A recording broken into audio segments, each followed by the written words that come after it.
Hey everybody, and welcome to the Bare Root Project. If you don't already know this, I'm your host Dave Kearns, the owner of Kearnsy Consulting and Educational Services. Today we're talking mushrooms, but before we get into that, watch my sweet intro.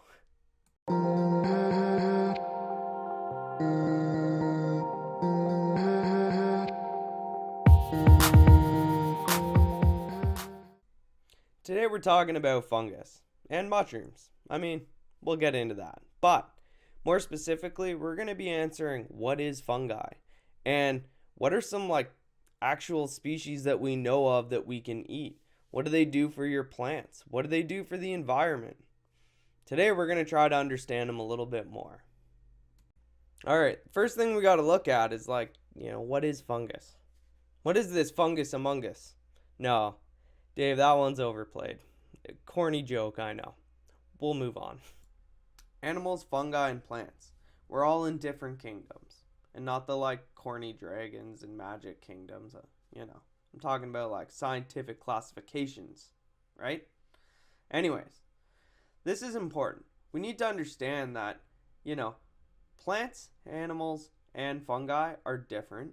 And we used to actually group fungi into the plant column. Now we did this because we thought that they photosynthesized and created their own network. But it turns out that although they do create their own network, they're not photosynthesizing. They're actually digesting food underground a lot more similar to the way that we digest food. They're just doing it externally. Whatever that means. So, when we look at what a fungus is it's actually a network, kind of like a root-like structure, These structures are really important. They play different roles in different environments, doing different jobs. Now, I know that gets a little confusing, but I'll break it down for you. It's I think of it as, hey, some benefit plants and animals directly, some of them indirectly. We all have to eat something, and there's a nutrient cycle. If you've paid attention to any of my other podcasts, I'm looking at you. So, it's those differences that we're going to focus on today. Fungi have fossils too.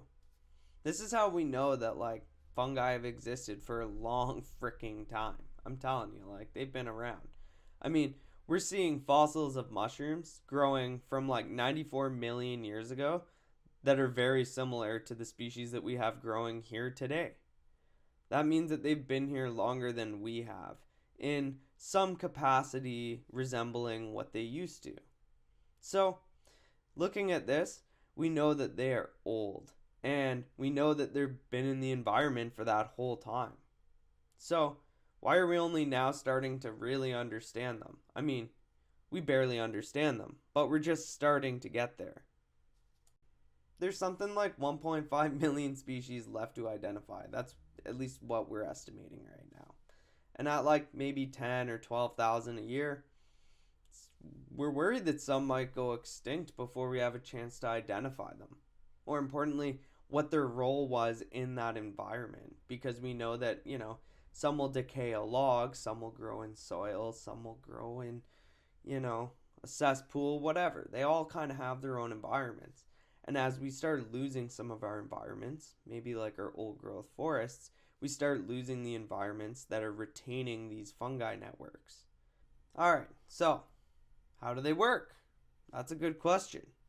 Well, I'm going to tell you. Alright, we got a couple different things on the menu as far as fungi goes. The first thing we're going to talk about is a saprotroph. Now, I know what you're thinking. I'm a homeowner. I don't really care what a saprotroph is. Well, actually, you do.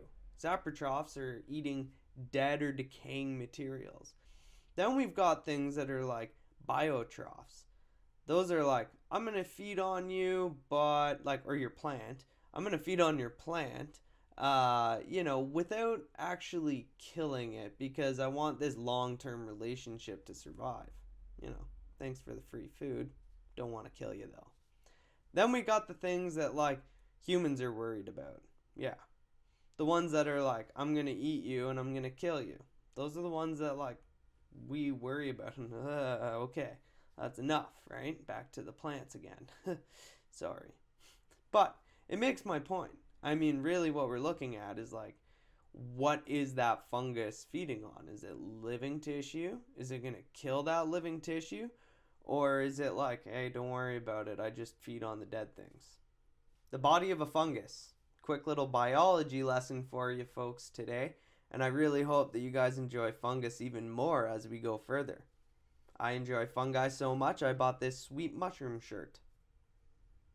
Oh, it's got like a little alien slug, a mollusk. Anyways, moving on. Let's look at it like a cycle. The spore is released from the mushroom, kind of like a flower releasing pollen.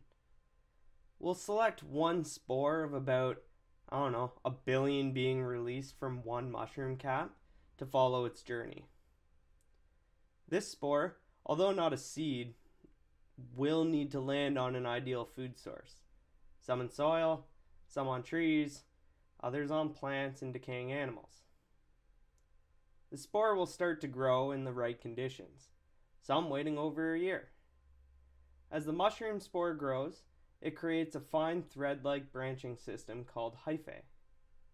As enzymes are released from the hyphae, the fungi can absorb the nutrients mentioned earlier.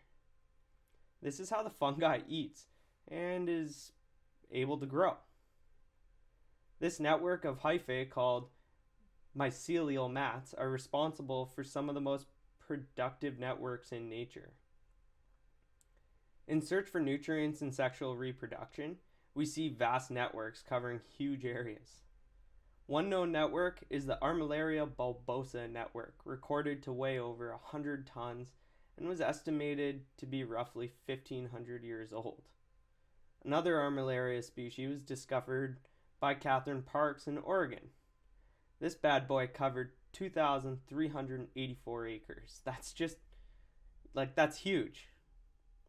So, when hyphae find a compatible spore of the opposite sex, it's time to get down.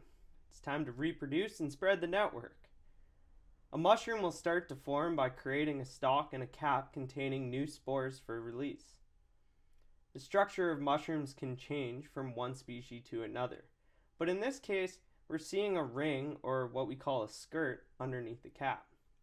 This is a great identification feature. Sweet picture, hey?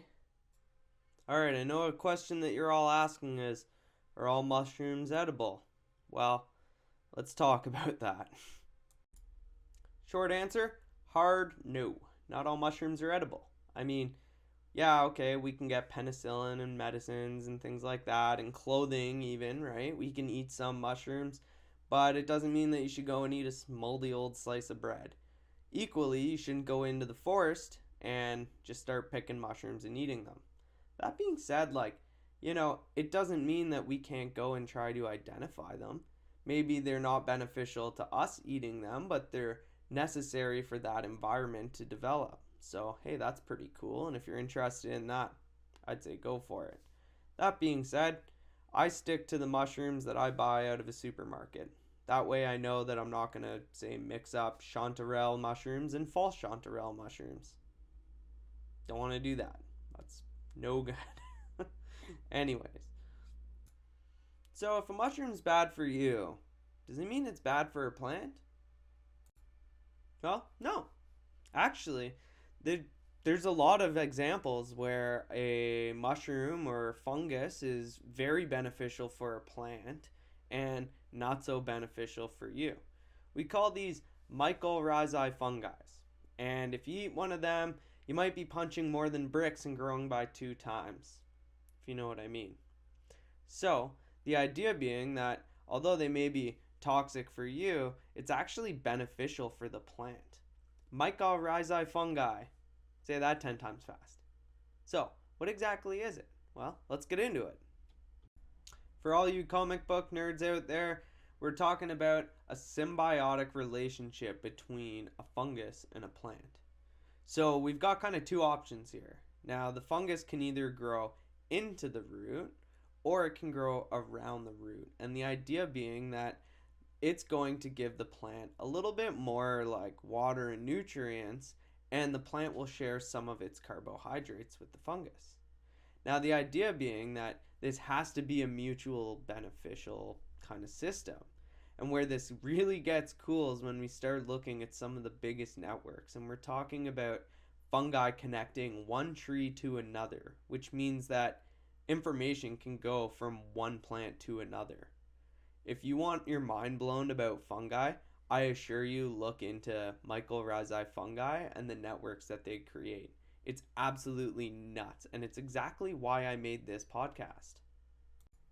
These networks don't only feed that plant, and benefit and live in a symbiotic relationship, they also send that message, hey, oh no, there's a disease or an insect or forest fire or drought. It's like the neural network of the forest. It'll blow your mind. So these mycorrhizae fungi are actually really important. And, when we change our environments, we have to understand that we're changing their environments. We have to support these things. It's what helps support our plants. So that brings us to our next topic. And the point you've all been waiting for. Why do I need to know all of this? Well, I'm going to tell you how we can put all this to use in your garden. There's definitely some stuff that we can get to inoculate our soils or even our plantings, with fungi. Now remember, we're going to be taking those spores. So we can use them in our gardens to help benefit our plants, like with mycorrhizae fungi. That's a great inoculation. Or maybe you have an old tree stump that you can't really use a stump grinder for. Why don't we inoculate it with the wood decaying fungi, right? Let nature take its course. We know that if that fungus is feeding on dead wood, well, unless you have a dead tree right next to it that you're like really hell-bent on keeping, we shouldn't really have to worry about that fungi really affecting that if we pick our strains carefully. If nature decides that they can grow, then they will. It's that simple. Promoting biodiversity and understanding our relationships with our environment is probably the hardest thing facing us as a culture today, at least from my perspective. A little bit of understanding and appreciation for the living organisms in our backyard, hey, that goes a long way. Probably further than just smirking when you take the lawnmower out and just head straight for that patch of mushrooms. By the way, that's gonna make it worse, I promise you. Just think, one spore is enough. And each cap has a lot. Like, a lot. So, if you're trying to reduce your mushrooms, I don't know why, but try to understand why they're growing in the first place. What's their role in the environment? Maybe they're there for a specific reason, and although hitting them with the lawnmower seems like a good idea, well, maybe it's not. Maybe you want something different. So, at least try to connect with mushrooms, look at them, enjoy them, don't eat them. Not unless you actually know what it is, and I can't believe I have to say this in an age where we're eating Tide Pods. I mean, I'm not, but, Don't put it in your mouth, okay? Don't eat it. Not unless you know what it is, right? Okay. Well, great. Glad we cleared that up. So, I hope I did a good enough job proving that mushrooms are pretty freaking cool. You can't eat them all, and they might not send you on a trip, but they do have really important processes and places in our environment. So, let's give it up for the fungi. Another bad joke. I thought I could make it all the way through without doing that. Well, that's it. That's all I got for you. So, have an awesome day. The Bare Root Project, everybody. Tell your friends. No, seriously, tell your friends.